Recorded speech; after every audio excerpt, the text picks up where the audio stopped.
Krásny deň, priatelia. Dnes mám pre vás trochu netradičnú, no veľmi vzácnu epizódu.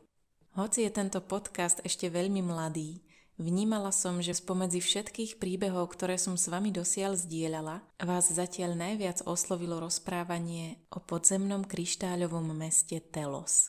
Ak ste ho ešte nepočuli, link nájdete v popise tohto videa a určite vám odporúčam najskôr si ho vypočuť, aby ste získali predstavu o tom, čomu sa venuje naše dnešné interview. Hlavným hrdinom rozprávania je Lowell Johnson, ktorý je známy svojim svedectvom, že krištáľové mesto Telos, ktoré sa údajne rozprestiera pod pohorím Mount Shasta v Kalifornii, osobne navštívil. Týmto nevšedným zážitkom, ktorý on sám nečakal, sa začala jeho cesta, na ktorej odovzdáva ľuďom svoje vedomosti o multidimenzionalite a spirituálnom rozvoji. Na moju veľkú radosť Lowell prijal moje pozvanie na rozhovor a tak vám môžeme priniesť malý náhľad do tém, ktorými sa zaoberá. Poďme sa ponoriť do tohto rozhovoru, ktorý je nabitý inšpiráciami a zaujímavými pohľadmi na mnohorozmernosť reality, na spirituálny rast aj na vývoj Zeme. Prajem vám príjemné počúvanie.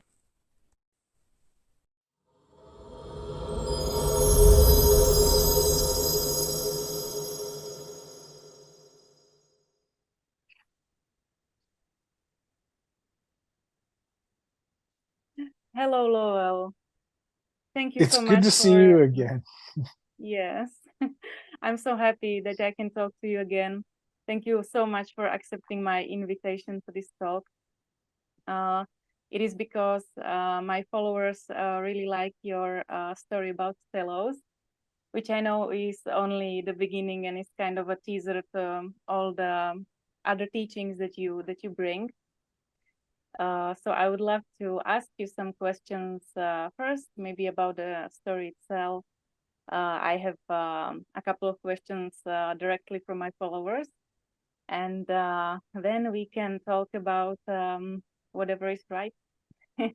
What do you think? Well, what listeners didn't get to hear is all the stuff that happened in the green room for 20 minutes before we began. And there was a lot of content there, and it's important. But that would be for people who are a little further down their advanced on their journey. And we'll get to that for sure. But there has been almost a renewed interest in Lemurians, Telos, Inner Earth, and since an episode I did with Ruben Langdon that's been on Gaia for well over a year now. I think it was actually July of 2022 when it was released. For some reason, it was the feature this like a few weeks ago. And every day I've been hearing from someone new, and more often than not, they've been in Europe or the UK or Australia. So it's interesting to see how seeds that got planted long ago finally begin to blossom in other areas, and they're triggered by the same things that triggered us. The Lemurians and Inner Earth is a hot button. Yes, I was really kind of surprised how people love it and how they resonate with it, even though it's in a sense in the other side of the world in America. But people really feel the Lemurian culture and the Inner Earth itself. The topic really rises up, and I'm so happy that we can talk about it. I could spend a lot of time explaining although we associate the Lemurians in Telos under Mount Shasta in California in North America, there are Lemurians all over the planet. Some in higher dimensions, similar to Telos, other outcroppings that they've just planted along the way, as well as Atlantean cultures. They're still very much here on the planet. I want to bring to people's awareness that Mount Shasta is not the only place where Lemurian energies exist. And my trip and time spent here in Arizona brought into greater focus the remains of really the landmass parts of Lemuria that had existed before the destruction and the sinking of the rest of it. So rather than thinking that Mount Shasta was the only enclave of the Lemurians, you need to think more like the whole western part of the North America, parts of Central America. This was all Lemurian property earlier. And so this spot that I'm out, just outside Sedona, with some elevated energies, and when I got here, I sensed the same level of Lemurian energy that I experienced on Mount Shasta. And that stuff's palpable. Mm-hmm. That's interesting, yeah. And there are also many other underground civilizations around the world that are not less interesting.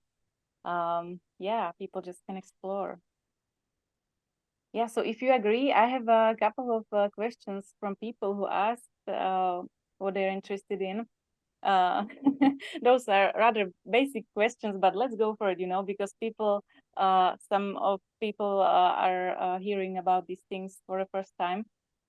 Well, we want to meet them where they are. So, their questions, clearly they have a curiosity and we want to help them along. We had to start with building blocks too, to build our level of comprehension. So I'm here to help everybody learn it the same way I did. Great. So the first and really absolutely basic question is, how come the Telosians or the Lemurians underground didn't help people on the surface? Why didn't they show up and teach us, or maybe take some people from the surface underground and lead them to teach then outside? Why are they kind of hidden? That's a good question. It's certainly one I've heard before. There was a part of the last part of your narrative I want to address first, because you said something, why didn't they take some of them with them? The fact of the matter is they have. A couple years ago, I was reached out by a producer that was coming up with some programming for Discovery Plus. And they wanted to do a program on the people that went missing in Mount Shasta. And he reached out to me to ask me if I'd be interested in commenting. Well, that wasn't really the nature of the narrative that I thought needed to go out in Shasta. It wasn't my experience. So I passed them on to others, but it did make me stop and think. And knowing what I know now about what I went and visited, and the fact that I am certainly not the only one that has, does it stand to reason that some people decided that they weren't going to come back? Because I can tell you, when I go to higher dimensions, there are times when it's really difficult for me to want to return to this density. And I have to really weigh the reasons why I would come back. Well, I still have a son and family and friends, and I don't think I'm done with my purpose yet. But it's really tempting to go to an environment where all of this third dimensional noise we go through right now, it doesn't exist. So it's very appealing. The reason they haven't come is you have to understand the nature of dimensionality and the vibrations that you as a sentient being need to achieve to be able to experience all that. They headed underground to protect themselves from that negative, lower dimensional experience and influence and thinking. They did that intentionally so that their civilizations wouldn't be affected by the duality that we put ourselves through. And now the degrees of, polar opposite ends have reached a point at which, without some type of cosmic reset, we're never going to all kumbaya on any topic that I can think of again. So it was going to take a cosmic reset for all this to fix. And so those of us that understand what's happening understand that's what the shift is. And it's imminent and almost here. Yes, and also there was maybe the law of intervention. Might it be some part of the terms that are in place, that some civilizations are not allowed to influence the development of humans. Yeah, I think That's something quite like that true. is also in operation. That would take us down a whole nother rabbit Yes, I know. hole of interactions with higher beings. It's not that they haven't been around us always. They have. They've been making trips in and out of Earth in higher dimensional forms that we are totally oblivious to. And they have for some time now. It's us that's clueless as to this traffic that's taking place. But once we do understand the nature of dimensions, and we can start to reach in and see and experience those things on our own, we can see the reason that this is all being mapped out in front of us is we're part of the evolutionary process too. And Earth, her ascension is assured and separate from all the sentient beings on her. When she shifts into this new form and we're close, the changes that we're being made aware of and that are taking place at cellular levels are preparing us to vibrate at the same level so we can have that experience. Yeah, so it is even possible, like it is even vibrationally, energetically, physically possible. It's in a very practical and pragmatic way. There's no esoteric thing about it, those are just layers of reality that match or don't match. Yeah, I was just listening to Bashar, and I hadn't listened to him for a while earlier today.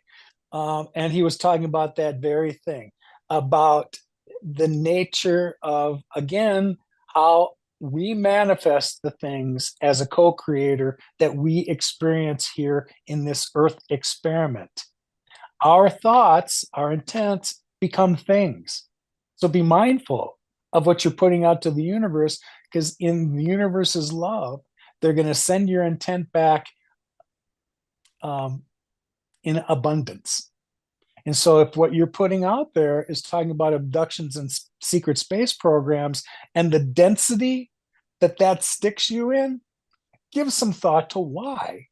Now, if you want to, I'm not suggesting that those things didn't happen, because they did.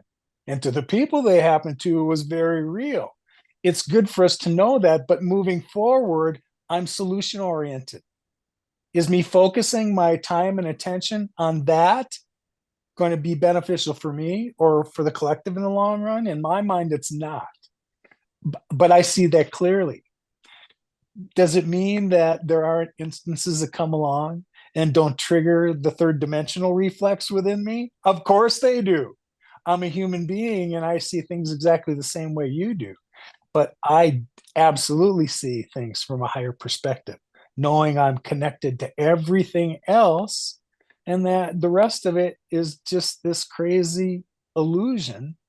But the illusion's just about over.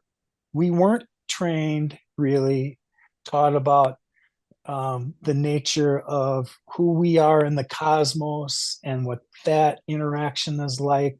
But once you grab a hold of that concept, you can begin to understand greater the things I'm talking about. Yeah, yes, indeed. Okay, so let's jump to another question. People were asking about the relationship of Lemurians with water and whether there is some body of water in Telos. There are multiple bodies of water in Telos. You're going to have to let your mind be open. Telos has wonderful wooded park areas with huge, vast water sources, animal, plants, and fauna that have not seen the surface in a long time, if ever, waiting for the time that the surface vibration matches the environment that they're already in so that they can also experience that. But we have to, first of all, develop an awareness of these levels of higher interactions. And your intuition will let you know about that if you're paying attention. Well, let's go on to the next question, because I can go off Yes. on any one of these topics for a long time. Yeah, so water itself is very wide and beautiful topic, but yeah, it will be for an hour. Yeah, and the third question was about, even though it was not you who was mentioning it, but Sharula in her testimony mentioned some organic computer that is in Telos that is kind of facilitating the like the balance, and it teaches Telosians some spiritual qualities. So the question is if you know something about it and why did they need it? That is an organic multi-tracking, I think is the way Sharula Dux explained it to us, a multi-tracking computer that monitors sentient life and is there to assist in its evolution, not to define its lessons. So she even went on to explain that the nature of these, and they're, if you can understand, they're actually like amino acid based. They're not plugged into the wall with electricity. This is a sentient form of life. It's fed through Akashic records, of course. It's a storehouse for that information, but you have to understand that that's also a beacon to everything else cosmically. As we rise our vibrations, we get to the point where we are at the same level as this information that we wish to access again. And the surprising part is you gain all kinds of wisdom. Some of it was wisdom in your past lives you contributed. As we spend time here in these physical vessels on the planet, we're here to help spirit learn more about itself. That's the evolution process. I agree to a soul contract, and within this contract, these are the lessons I'm willing to learn on my journey. They're not like anybody else's. No one else was assigned these. I actually chose them. And so now, in order for me to be of greatest benefit to helping spirit know more about itself, because I'm just a piece of spirit, I'm going to learn the good stuff and I'm going to learn the bad stuff so I understand the context between the two of them.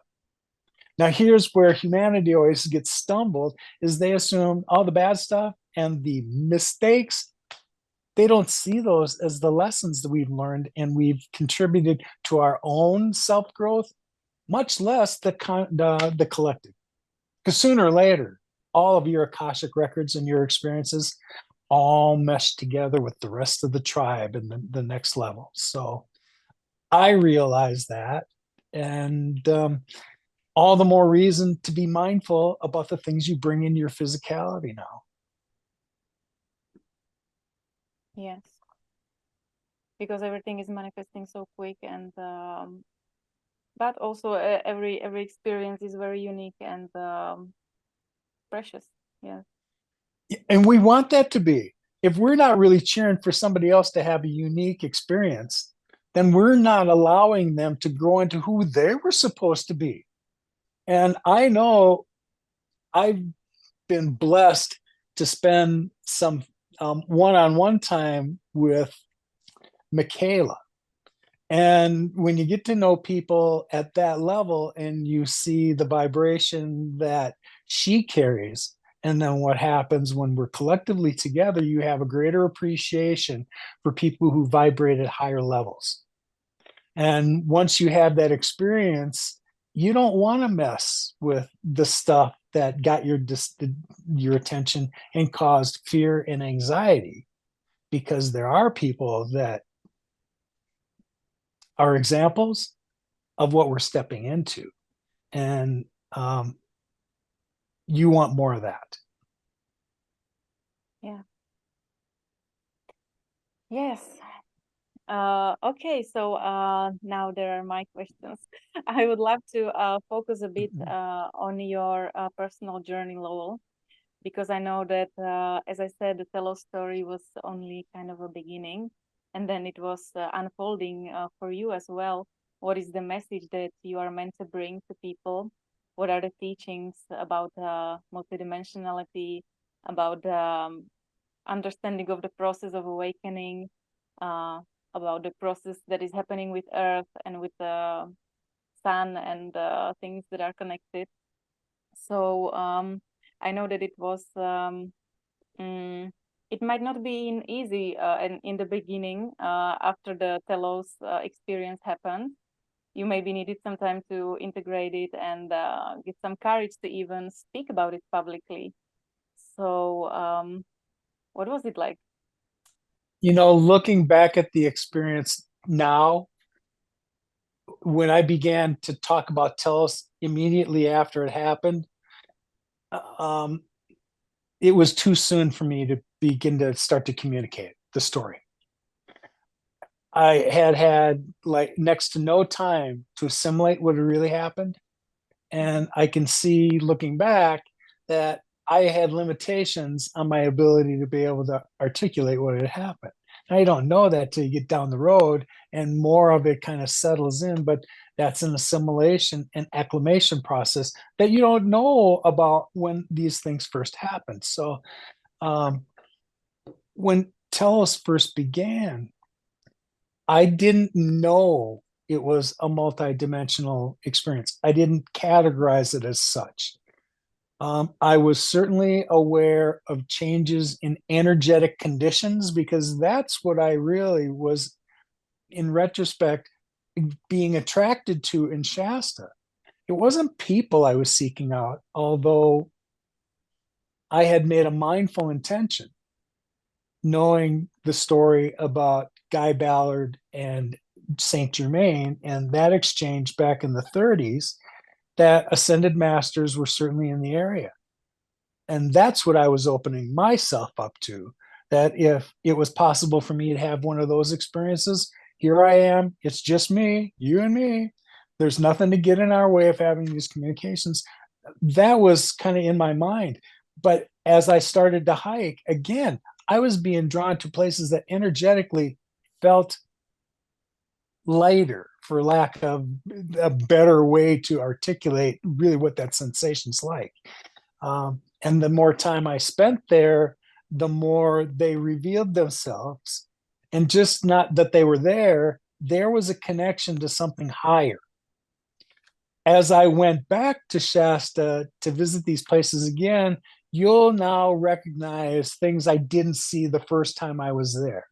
The place that I like to hike most is from a trailhead known as Old Ski Bowl Trail. But back in the 1990s, early, there was an avalanche there that took out, it wasn't just a snow avalanche. It took out trees and land, and it moved everything. When you stand from this perspective and look down in the valley, you can see where this just cut itself through. When you saw these energetic spots and you went back, there was greenery around these areas that didn't exist anymore anywhere. So in retrospect, as I started to sense these things and look at the physicality around them, there almost always was a sign of like rocks that seemed to be circled here with a tree in the middle of it. Like it was almost planted that way, but it couldn't have been planted that way. And there were more and more of those. As time went on and I got more aware of what they were, it was telling me that these places weren't meant to be secret anymore. That the time that people needed to understand where these energetic places were, that time is now. And this is why we spend so much time just bringing to people's attention the level of their own frequency and awareness. Because if it's high enough, you'll experience the same things I did in these energetic areas. And that's kind of what it's been left to me to do next. I have, since the beginning of the year, had some significant downloads that have shown me on the planet where all of these energetic zones exist and to what degree. I've seen and have a command of the seventh dimensional Lemurian grid and the fifth dimensional Atlantean grid, which was different, but that whole infrastructure is still here. Now, why does any of that make any sense? Because as the Earth is moving into her new level of awareness and consciousness, all of this energetic criteria is all coming back into alignment on the planet. We're here to witness it and be part of it, and to help when we go to clear in these areas, to help massage that energy into these areas where it's needed most. Yes, because some areas are like asleep. Yeah. Okay, so you said that it is possible for anyone to have experiences like you had, if they are in the vibrational level that is required for that, so that it's even possible to happen. Yes, yes. My quick answer to that is yes. I know that from your teachings and from the things that you shared over time, you talk very much about being in one's own energy, about tending our own flame. It's kind of a legendary quote from you, which I really like. Tend to your own flame. What does it mean? Man, I would love to take credit for that because it's so true. But no, my guides told me that last year, and it certainly sunk into me. One aspect of that has to do with really focusing on yourself, paying attention to your own intuition, and applying self-love. Now, we've heard self-love through all these remedies throughout our lives, and people who are going to teach us how to self-love ourselves. And in the end, the only one that can do that for us is us. Some outside influence is not going to change us. We have to be aware of things that we already carry that we're totally oblivious to.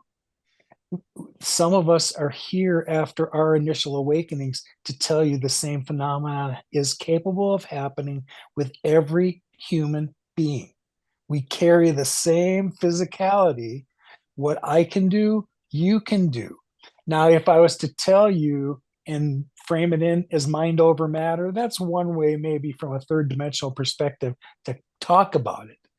But there's an elevated part of ourselves that I can tell along the way during my life, the non-awakening years, that there were places in there that I sensed influences from something else that don't know where it came from, but it always led me in a good place. Well, that's intentional. And that is actually physical, palpable help that's around us right now. We can begin on the narrative of all kinds of help that's come from off the planet. But the nature of what my realization was after Telos is, as much as we had been focusing on UFOs and that whole phenomenon for decades, no one really seemed to talk about the beings that were in inner Earth and how long they had been there and what they are doing there and how they got there. And once there was an awareness of that, then many more things just made sense. So my focus began more on, I'm okay with UFOs. And since the end of last year, my not just awareness, my contact with them is real. And it happens more often than not. I had always hoped that my experience I was told I would be able to return to Telos. That's where my heart was. I wanted to learn more about my Lemurian roots. I wanted to go back to that physical environment I'd been to before. I want to learn more about that. So I'm still interested in pursuing that, but a whole nother bridge to things beyond here has been opened up for me too.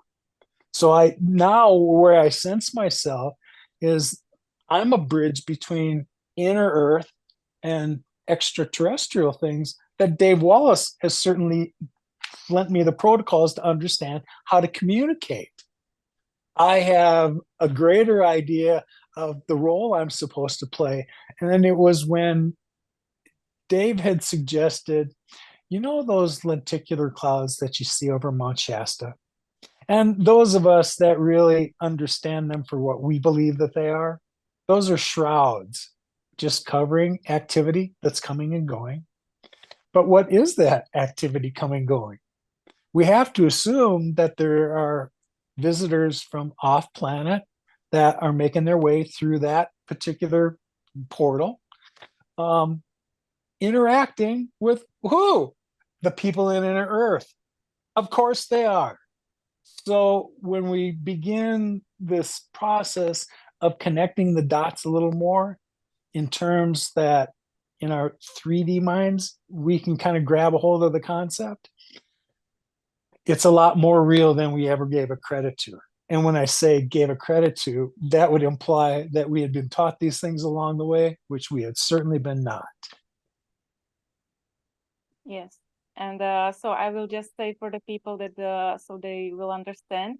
You say that there are special lenticular clouds above Mount Shasta, and then there is the portal going through the axis of Mount Shasta, I suppose. And there's the portal where the civilizations from elsewhere can enter the Mount Shasta and communicate with the civilization inside. Yes, yeah, and the vibration around there is at a level where that type of interaction can take place. I believe it's all got to be tied together. I've concluded that when I'm in Shasta, my physical being is a different being. I elevate to a whole different level of physicality, which you've hiked around some rigorous places, and were you tired the next day? You should have been, but we weren't, were we? Yes. Yeah. If you feel like boosted with energy and capable of everything. Yes. Yeah, it is amazing. Okay, Lowell, thank you so much for this interview. Is there anything you would like to elaborate on or tell to the people as a message for the closing? I continue to pitch the idea that if you are ready to have contact of your own, whether it's inner earth related, and that's what is driving your interest, or whether it's visitors from off planet, let's just say the table's been set. Energetically, the earth is at a place where the connections between the current dimension we're in and the next one, that's where, if you can understand where the veil is thinning between the two, there's evidence of that around us. More people that just are already vibrating at higher levels are beginning to explain these things. And in my conversations over the last couple of years, you can tell that some of these weren't brand new experiences. Many people had experiences that were so extraordinary. You test drive telling the stories to your family, your close friends, and you get a barometer on whether you think you can tell anybody else. More often than not, these people weren't believed, sometimes ridiculed about the things that they experienced. And so they just shut down. The number of people I've heard that had experiences back in the 70s that are now in a place where they never talked about it, because who do we talk about it with, and what sense did it make? All of it makes sense now. And there are people like them that are having similar experiences that can help us acclimate to these new conditions. When I say your first, it's not obligation, that's not the right word, your first response of this awareness of things greater than yourself, it's an assimilation process. You didn't have any of this information before. You just have to go on faith and belief in your gut. And if those things resonate, that will grow. because what's taking place is whatever you want to consider this method of this wisdom being made available to us, whether it's through our own Akashic records that's coming to the surface, or whether it's a trigger we heard from somebody else as in a conversation. This is all taking place right now, and it's doing so because all of sentient life is being affected in this way, not just on Earth. This is a cosmic thing that's going on and has to do with the evolution of everything. We are here on Earth at a time when she's moving from one dimension to the next. It's cosmically historic. Think of this. We chose to come to be part of this process. And I knew, hold to this day, that it was going to happen within my lifetime.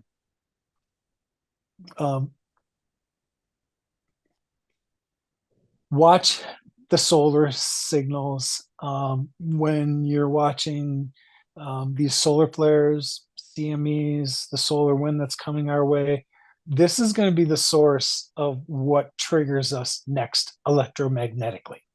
And when you see all the conditions, we're at a peak period for the sun to have these things happen. We're at a place where the magnetic field around the Earth is deteriorated. It just seems like cosmically all the conditions have been set for Earth to get her one last jolt and move her into her next level of consciousness permanently. So why we talk about these things is so that you understand that you're really part of the Earth too. And in order to vibrate with her at her new refreshed level, your being also has to be there too. Anything lower than that can't appreciate or experience anything at that level. And that's why we go to these extremes to try and explain the differences in dimensionality in a place where maybe science has tried to explain it before and has failed to do so adequately. Oh, yes. I believe our listeners now have very much inspiration to think about, especially those who have never heard about these things. So thank you so much, Lowell. Thank you for Well, sharing. something tells me we'll follow up on this. We answered some of their first questions, but in my opinion, in my experience, they just spawn the next questions. So when they do, we'll be happy to answer their questions again. When you get another list, we can do this again. But I don't want to rule out if there are those of the that want to ask questions in real time. We can certainly set up a Zoom session where they can be part of it as well. I like those interactions. Okay. Okay. Thank you so much, Lowell. I'll be happy My to pleasure. talk to you anytime again. All right. Thanks. Have a good day, honey. You too.